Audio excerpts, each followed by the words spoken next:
C'est bientôt Noël et le salon vit ses derniers moments de tranquillité.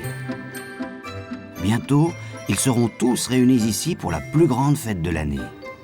Ah, Noël, une fête que l'on croit connaître parfaitement, mais qui recèle pourtant bon nombre de légendes et coutumes oubliées. Qu'allons-nous découvrir aujourd'hui? Ah, la bûche de Noël. Tiens donc, moi qui vous parlais justement de légendes.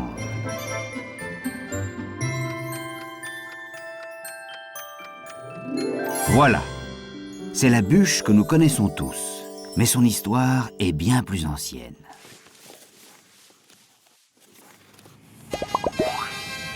Oups, on est allé un petit peu loin, je crois.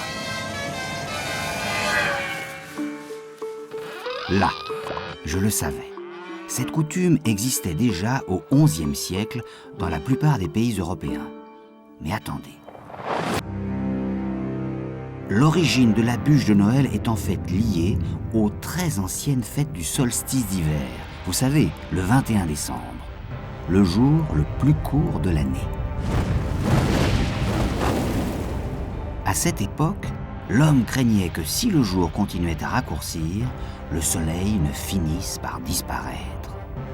Pour conjurer ce funeste sort, on allumait ce jour-là de grands brasiers en l'honneur du soleil et de la lumière.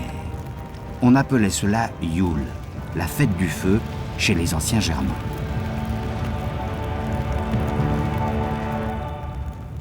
L'Église transforma peu à peu ces commémorations païennes en fêtes chrétiennes, et notamment en fête de Sainte Lucie, qui vient du latin lux, la lumière, une sainte que l'on célèbre le 13 décembre.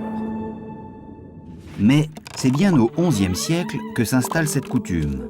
À cette époque, chaque famille partait dans la forêt choisir la plus grosse bûche que l'on put trouver, car elle devait brûler toute la nuit et parfois même pendant plusieurs jours.